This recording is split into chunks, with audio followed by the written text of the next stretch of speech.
ಇತರರು ನಿಮಗೆ ಗೌರವ ನೀಡದಿರಲು ಮುಖ್ಯ ಕಾರಣಗಳು. ನಿಮ್ಮ ಸಮಸ್ಯೆಗಳನ್ನು ಎಲ್ಲರ ಬಳಿಯೂ ಹೇಳಿಕೊಳ್ಳಬೇಡಿ. ನಿಮ್ಮ ಸಮಸ್ಯೆಗಳನ್ನು ಕೇಳಿ ನಿಮ್ಮ ಬಗ್ಗೆ ನಗುವವರೇ ಹೆಚ್ಚು. ನಿಮ್ಮ ಸಮಸ್ಯೆಗಳನ್ನು ಇತರರ ಬಳಿ ಚರ್ಚಿಸುತ್ತಾರೆ. ನಿಮ್ಮ ಸಮಸ್ಯೆಗಳನ್ನು ಅವರು ಕೆಟ್ಟ ಉದ್ದೇಶಗಳಿಗೆ ಬಳಸಿಕೊಳ್ಳುವ ಸಾಧ್ಯತೆಯೇ ಹೆಚ್ಚು. ಸಮಸ್ಯೆಗಳಿದ್ದಾಗ ಯಾರ ಬಳಿಯೂ ಹೇಳದಿದ್ದರೆ ಮನಸ್ಸು ಹಗುರವಾಗುವುದಿಲ್ಲ ಎಂದು ಎನಿಸಿದರೆ ನಿಮಗೆ ತೀರಾ ಆಪ್ತರು, ನಂಬಿಕಸ್ಥರು ಎನಿಸಿದವರ ಬಳಿ ಮಾತ್ರ ನಿಮ್ಮ ಸಮಸ್ಯೆಗಳ ಬಗ್ಗೆ ಚರ್ಚಿಸಿ. ಸಮಸ್ಯೆಗಳು ಎಲ್ಲರಿಗೂ ಇರುತ್ತವೆ. ಸಮಸ್ಯೆಗಳಿಂದ ನಿಮ್ಮ ಗೌರವವನ್ನು ಕಳೆದುಕೊಳ್ಳಬೇಡಿ. ಎರಡನೆಯದು, ಮಾತು ಮಾತಿಗೂ ನಿಮ್ಮದೇ ತಪ್ಪು ಎಂದು ಕೊರಗಬೇಡಿ. ವಿನಾಕಾರಣ ಸಾರಿ ಎಂದು ಕೇಳಬೇಡಿ. ತುಂಬ ಅವಶ್ಯಕತೆ ಇದ್ದಲ್ಲಿ ಮಾತ್ರ ಸಾರಿ ಎಂದು ಕೇಳಿ. ಪದೇ ಪದೇ ಸಾರಿ ಎಂದು ಕೇಳಿದಾಗ ನಿಮ್ಮ ಬಗ್ಗೆ ಗೌರವ ಕಡಿಮೆಯಾಗುತ್ತದೆ. ನಿಮ್ಮನ್ನು ಉದಾಸೀನ ಮಾಡುವ ಸಾಧ್ಯತೆ ಹೆಚ್ಚು. ನಿಜವಾಗಲೂ ತಪ್ಪು ಮಾಡಿದ್ದರೆ ಮಾತ್ರ ಸಾರಿ ಎಂದು ಕೇಳಿ. ಆ ತಪ್ಪನ್ನು ತಿದ್ದಿಕೊಳ್ಳಿ. ಆತ್ಮಗೌರವವನ್ನು ಎಂದೂ ಬಿಟ್ಟುಕೊಡಬೇಡಿ. ನಿಮ್ಮನ್ನು ನೀವು ಗೌರವಿಸಿದರೆ ಇತರರು ನಿಮ್ಮನ್ನು ಗೌರವಿಸುತ್ತಾರೆ. ಸಂಬಂಧಿಕರ ಬಳಿ, ಸ್ನೇಹಿತರ ಬಳಿ ಪದೇ ಪದೇ ಸಾಲವನ್ನು ಕೇಳಬೇಡಿ. ಅವರ ಬಳಿ ಸಾಲ ಇದ್ದರೆ ಅವರಿಗೆ ತಗ್ಗಿ ಬಗ್ಗಿ ನಡೆಯಬೇಕಾಗುತ್ತದೆ. ಅವರು ಹೇಳಿದಂತೆ ಕೆಲವು ಕೆಲಸಗಳನ್ನು ಮಾಡಬೇಕಾಗುತ್ತದೆ. ನೀವು ಅವರ ಹಂಗಿನಲ್ಲಿ ಇರಬೇಕಾಗುತ್ತದೆ. ಇವರ ಬಳಿ ಯಾವುದೇ ಬಲವಿಲ್ಲ ಎಂದು ನಿಮ್ಮನ್ನು ಅಗೌರವದಿಂದ ನೋಡುತ್ತಾರೆ. ಸ್ನೇಹಿತರು ಸಂಬಂಧಿಕರಿಗೆ ಸಾಲವನ್ನು ಕೊಡಬೇಡಿ. ಸಾಲವನ್ನು ವಾಪಸ್ ಕೊಡಿ ಎಂದು ಕೇಳಿದಾಗ ನಿಮ್ಮ ಬಗ್ಗೆ ಇಲ್ಲಸಲ್ಲದ ಅಪಪ್ರಚಾರವನ್ನು ಮಾಡುತ್ತಾರೆ. ಸಮಾಜದಲ್ಲಿ ನಿಮ್ಮ ಬಗ್ಗೆ ಗೌರವ ಕಡಿಮೆ ಆಗುವಂತೆ ಮಾಡುತ್ತಾರೆ. ನಾಲ್ಕನೆಯದು, ಸ್ನೇಹವನ್ನು ಮಾಡುವಾಗ ನಿಮ್ಮ ಸರಿಸಮವಾಗಿರುವ ಜನರೊಡನೆ ಸ್ನೇಹ ಮಾಡಿ. ನಿಮಗಿಂತ ಹೆಚ್ಚು ಶ್ರೀಮಂತರೊಡನೆ ಸ್ನೇಹ ಮಾಡಬೇಡಿ. ಅವರು ನಿಮಗಿಂತ ಶ್ರೀಮಂತರು ಎಂದು ಅವರಿಗೆ ವಿನಾಕಾರಣ ಗೌರವವನ್ನು ಕೊಡುತ್ತಾ ಇರಬೇಕಾಗುತ್ತದೆ. ಅವರು ನಿಮ್ಮನ್ನು ಕೆಳಮಟ್ಟದಲ್ಲಿ ನೋಡುತ್ತಾರೆ. ನಿಮಗೆ ಒಂದು ರೀತಿ ಕೀಳರಿಮೆ ಬರುತ್ತದೆ.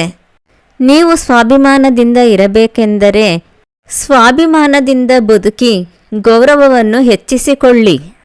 ಐದನೆಯದು, ನೀವು ಮಾಡುವ ಕೆಲಸದ ಬಗ್ಗೆ ನಿಮಗೆ ಗೌರವವಿರಲಿ. ನಿಮಗೆ ನಿಮ್ಮ ಕೆಲಸದ ಬಗ್ಗೆ ಕೀಳರಿಮೆ ಇದ್ದರೆ ಬೇರೆಯವರು ಯಾವ ರೀತಿ ಗೌರವವನ್ನು ಕೊಡುತ್ತಾರೆ? ನಿಮ್ಮ ಬಗ್ಗೆ ನಿಮಗೆ ಅಭಿಮಾನವಿರಲಿ. ನಿಮಗೆ ಗೌರವ ಸಿಗದ ಕಡೆ ನೀವು ಇರಬೇಡಿ. ಹಂಗಿನ ಅರಮನೆಗಿಂತ ಇಂಗಳದ ಗುಡಿ ಲೇಸು ಎಂದು ಬಸವಣ್ಣನವರು ಹೇಳಿರುವಂತೆ ನಮ್ಮ ಮನೆಯಲ್ಲಿ ನಾವೇ ರಾಜರು. ಗೌರವ ಇರುವ ಕಡೆ ಬದುಕಿ ಬಾಳಿ. ಆರನೆಯದು, ಹಿರಿಯರಲ್ಲಿ ಗೌರವದಿಂದ, ಕಿರಿಯರಲ್ಲಿ ಮಮತೆಯಿಂದ ಮಾತನಾಡಿಸಿ. ಅಹಂಕಾರ, ನಾನೇ ಹೆಚ್ಚು ಎಂಬ ದುರ್ವರ್ತನೆ ಬೇಡ. ನಾವು ಗೌರವದಿಂದ ನಡೆದುಕೊಂಡರೆ ಇತರರು ನಮ್ಮ ಜೊತೆ ಗೌರವದಿಂದ ನಡೆದುಕೊಳ್ಳುತ್ತಾರೆ. ಮರ್ಯಾದೆ ಕೊಟ್ಟು ಮರ್ಯಾದೆ ಪಡೆದುಕೋ ಎಂಬ ಮಾತನ್ನು ನೆನಪಿನಲ್ಲಿಡಿ. ನಿಮ್ಮನ್ನು ನೋಡುತ್ತಿದ್ದಂತೆಯೇ ಗೌರವ ಬರಬೇಕು. ಆ ರೀತಿ ನಡೆನುಡಿಯನ್ನು ರೂಢಿಸಿಕೊಳ್ಳಿ. ಏಳನೆಯದು, ಮಾತು ಬೆಳ್ಳಿ, ಮೌನ ಬಂಗಾರ. ಆದರೆ ಎಲ್ಲ ವೇಳೆಯಲ್ಲಿಯೂ ಮಾತನಾಡದೆ ಸುಮ್ಮನಿದ್ದರೆ ನಮ್ಮ ಗೌರವಕ್ಕೆ ನಾವೇ ಧಕ್ಕೆ ತಂದಂತಾಗುತ್ತದೆ. ನಿಮ್ಮ ತಪ್ಪಿಲ್ಲದಿದ್ದಾಗ ಮಾತನಾಡಬೇಕು. ವಿನಾಕಾರಣ ನಿಮ್ಮನ್ನು ಹಂಗಿಸುವವರ ಮುಂದೆ ಮಾತನಾಡಬೇಕು. ನಮಗ್ಯಾಕೆ ಬೇಡದ ಗಲಾಟೆ ಎಂದು ಸುಮ್ಮನಿದ್ದರೆ ನಿಮ್ಮನ್ನು ಅಪಹಾಸ್ಯ ಮಾಡುವವರು ಹೆಚ್ಚಾಗುತ್ತಾರೆ. ತಗ್ಗಿ ಬಗ್ಗಿ ನಡೆದಷ್ಟೂ ತುಳಿಯುವವರೇ ಹೆಚ್ಚು. ತಲೆ ಎತ್ತಿ ನಿಲ್ಲಿ, ಗೌರವವನ್ನು ಸಂಪಾದಿಸಿ. ಎಂಟನೆಯದು, ಕೆಟ್ಟ ಮಾತುಗಳನ್ನು ಬಳಸಬೇಡಿ.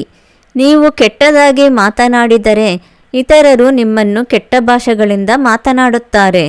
ನಾವು ಕಲ್ಲನ್ನು ಎಸೆದರೆ ತಿರುಗಿ ನಮಗೆ ಕಲ್ಲು ವಾಪಸ್ ಬರುತ್ತದೆ.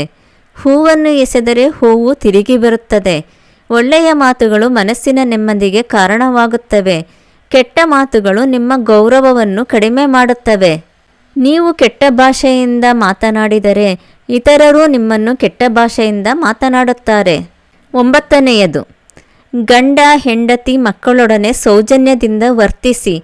ವಿನಾಕಾರಣ ಕೂಗಾಡುವುದು, ರೇಗಾಡುವುದು, ಕೆಟ್ಟ ಭಾಷೆಯಿಂದ ಬೈದಾಡುವುದು ಮಾಡಿದರೆ ನಿಮ್ಮ ಗೌರವ ಕಡಿಮೆ ಆಗುತ್ತದೆ. ಗಂಡ ಹೆಂಡತಿ ಮಕ್ಕಳು ತಪ್ಪು ಮಾಡಿದಾಗ ಮಾತ್ರವೇ ಬುದ್ಧಿವಾದ ಹೇಳಿ.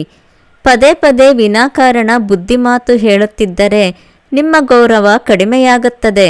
ದಿನ ಸಾಯುವವರಿಗೆ ಅಳುವವರು ಯಾರು ಎಂಬಂತೆ ನಿಮ್ಮನ್ನು ಯಾರೂ ಲೆಕ್ಕಕ್ಕೆ ತೆಗೆದುಕೊಳ್ಳುವುದಿಲ್ಲ. ನಿಮ್ಮ ನಡೆನುಡಿಯೇ ನಿಮ್ಮ ಗೌರವಕ್ಕೆ ಸೋಪಾನ. 10ನೇಯದು, ನಿಮ್ಮ ಅವಶ್ಯಕತೆಗಳನ್ನು ಮೊದಲು ಪೂರೈಸಿಕೊಳ್ಳಿ. ಯಾವಾಗಲೂ ಬೇರೆಯವರ ಬಗ್ಗೆ ಯೋಚಿಸುತ್ತಾ ಬೇರೆಯವರಿಗೆ ಸಹಾಯ ಮಾಡುತ್ತಿದ್ದರೆ ನಿಮ್ಮ ಅವಶ್ಯಕತೆಗಳ ಬಗ್ಗೆ ನಿಮಗೆ ಗಮನ ಇರುವುದಿಲ್ಲ. ಬೇರೆಯವರಿಗೆ ಸಹಾಯ ಮಾಡುವಂತಿದ್ದರೆ ಅವರು ನಿಮ್ಮ ಸಹಾಯಕ್ಕೆ ಯೋಗ್ಯರೇ ಎಂದು ತಿಳಿದು ಮಾಡಿ. ಇತರರಿಗೆ ಸಹಾಯ ಮಾಡುವುದರಲ್ಲಿ ನಿಮ್ಮನ್ನು ನೀವು ಕಡೆಗಣಿಸಿಕೊಂಡರೆ ನಿಮ್ಮ ಸಹಾಯಕ್ಕೆ ಯಾರು ಬರುತ್ತಾರೆ? ಗೌರವದಿಂದ ಬದುಕಲು ನಿಮ್ಮನ್ನು ನೀವು ಉತ್ತಮ ಸ್ಥಿತಿಯಲ್ಲಿರುವಂತೆ ಕಾಪಾಡಿಕೊಳ್ಳಿ. ಅನಾವಶ್ಯಕವಾಗಿ ಬೇರೆಯವರ ವೈಯಕ್ತಿಕ ವಿಷಯಗಳನ್ನು ಕೆದಕಬೇಡಿ. ಅವರಿಗೆ ಹೇಳಲು ಇಷ್ಟವಿಲ್ಲದಿರಬಹುದು. ಮುಂದೆ ನಿಮ್ಮ ಸಹವಾಸದಿಂದ ದೂರವಿರುತ್ತಾರೆ. ಒಂದು ರೀತಿ ನಿಮ್ಮ ಬಗ್ಗೆ ಕೆಟ್ಟ ಅಭಿಪ್ರಾಯ ಬರುತ್ತದೆ. ಎಲ್ಲರ ಜೊತೆಯೂ ಸ್ನೇಹದಿಂದಿರಿ. ಯಾರನ್ನೂ ಹೆಚ್ಚು ನಂಬಬೇಡಿ. ತಾಮರಸ ಜಲದಂತೆ ಎಂಬ ಜಗದ ನಿಯಮದಂತೆ ನೀರಿನಲ್ಲಿದ್ದರೂ ತಾವರೆ ಎಲೆಗಳಿಗೆ ನೀರು ಅಂಟಿರುವುದಿಲ್ಲ. ಅದೇ ರೀತಿ ಬದುಕಿ, ನಿಮಗೂ ಗೌರವವಿರುತ್ತದೆ. ನಿಮಗೆ ಈ ಮಾಹಿತಿಗಳು ಉಪಯುಕ್ತವಾಗಿದ್ದರೆ ಈ ಚಾನಲ್ಗೆ ಸಬ್ಸ್ಕ್ರೈಬ್ ಮಾಡಿ.